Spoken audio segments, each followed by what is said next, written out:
역대급 간지를 보여준 대한민국. 지금 한국 빼면 어떤 나라도 라팔 도입 의사 없는데 여기서 파이 뺏기면 진짜 좆된다. 한국 바이어님들 예전에 저희 에어버스 사신 거 잘 쓰고 계시죠? 우리는 말로만 하지 않습니다. 행동으로 보여드립니다. 저희는 무려 스텔스 순항 미사일인 스톰 섀도우 미사일을 유럽 외 국가로선 최초로 무료 제공해드림. 그리고 만약 수출 계약서에 지장 찍으면 규모의 경제로 단가도 확 낮출 수 있습니다. 시나리오 쓰고 있네 바게트 새끼들이. 어차피 인생의 주인공은 이미 정해져 있단. 야, 라팔 쪽 조건 꽤 좋은데? 우리가 맛보고 뜯고 연구할 순항 미사일 필요했는데 무기 체계도 호환되고 얘네 괜찮지 않냐? 게다가 당시에 반미 감정이 심해서 시민단체들도 F-15를 반대하고 있습니다. 야, 보잉아, 난 니네 거 선정하고 싶은데 라팔 조건도 괜찮고 무엇보다 국민들이 반대하잖니. 지금 이게 도대체 어떻게 돌아가고 있는 거야?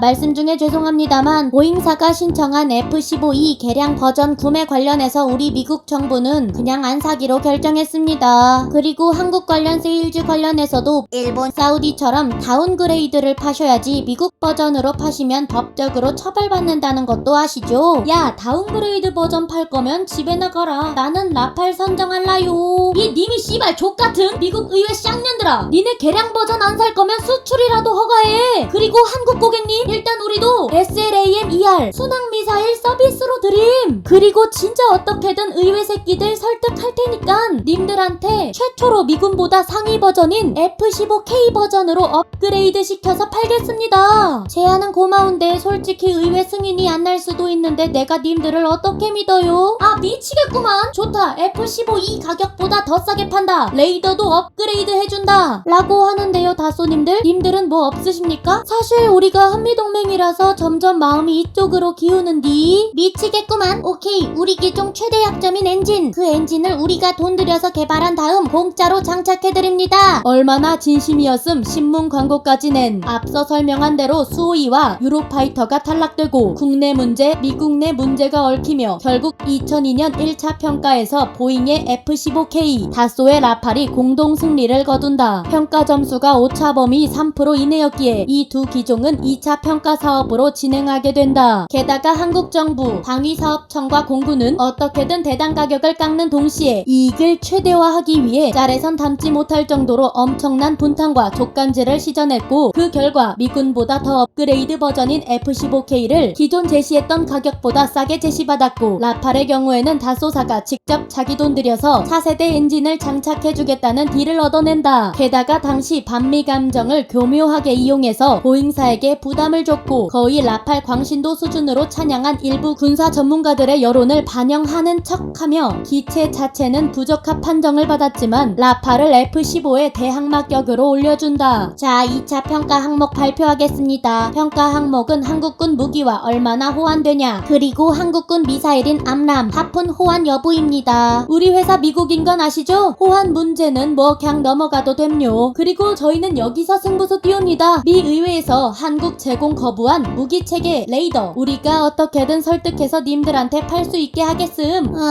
한국 정부는 보잉에게 빼먹을 거 다 빼먹자 2차 평가에서 대놓고 F-15에게 유리한 항목을 정했는데, 사실상 미군 무기체계인 한국의 무기 시스템 호환 여부가 주된 평가였는데, 당시 프랑스는 나토와 거리를 두고 독자 노선을 걷다가 복귀한 지 얼마 안 되었기에 자체 개발 무장이 많아 평가 항목에서 마이너스였고, 당시 한국이 사용하던 미사일인 암람, 하푼을 라팔 전투기에 달려면 개발국인 미국의 허락을 받아야 했는데, 당시 미군 입장은 타국 전투기 도입 시 해당 미사일 운용 능력을 부여하지 않겠다고 선언. 그래서 라팔은 자국 미사일인 액조세와 미카를 대안으로 제시했지만, 라팔아, 그럼 미사일을 새로 사야 한다는 건데 미사일 살 돈은 하늘에서 떨어지냐? 대충 게임 끝난 것 같은데 라팔 숭이들 여론 환기용으로 슬슬 작업 치겠습니다. 국민 여러분, 저 라팔 협상단 사실 TGV 협상건으로 외교장갑 구라치신 분들이래요.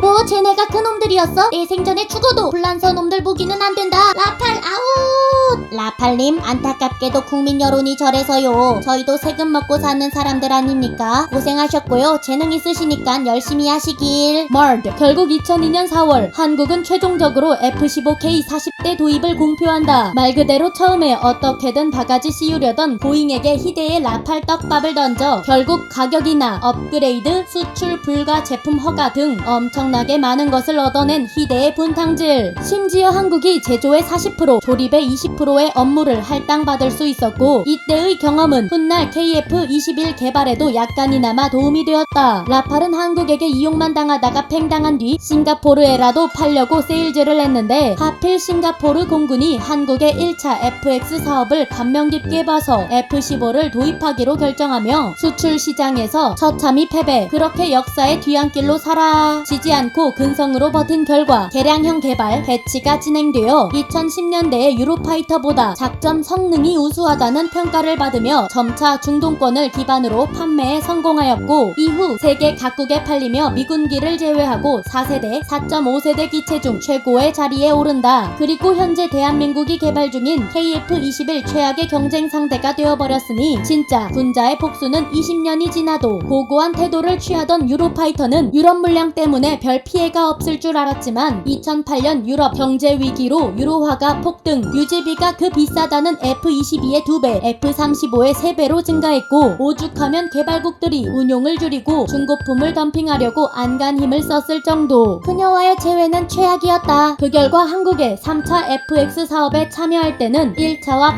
180도 달라진 모습으로 간이고 쓸개고 다 빼주면서 어떻게든 팔려고 했으나 옛날 버릇 못 고친다고 계약 조건 의미 변경 시도하다가 걸렸다. 암튼 2025년 현재에선 그래도 어느 정도 성능이든 유지비든 본 궤도에 다시 오르긴 했다. 신규 사업 낙방에서 공장 문 닫을 뻔하다가 한국 덕분에 공장을 계속 돌릴 수 있게 된 보잉은 3차 FX 사업 당시 다시 참여했는데 F-15K를 스텔스 성능 가졌다고 구라친 F-15SE로 구라쳐서 팔려다가 방사청에게 걸린 뒤 어떻게든 가격 줄여서 최종 후보에 올랐다만 결국 F-35에게 처맞고 패배하게 된다. 아무튼 한국도 2011년 진행한 3차 FX 사업에서 다시 한번 족간질과 분탕질을 보여주며 단가를 낮췄지만 기술 이전, 군사 위성 등 부가적인 부분에서 F-35 제조사인 로키트 마틴에게 뒤통수를 좀 맞았고, 자체 개발 전투기인 KF-21 관련해서 인도네시아에게 역대급으로 통수와 족간질을 당하며 1차 FX 사업 당시 했던 업보를 고스란히 돌려받고 있다. 끝!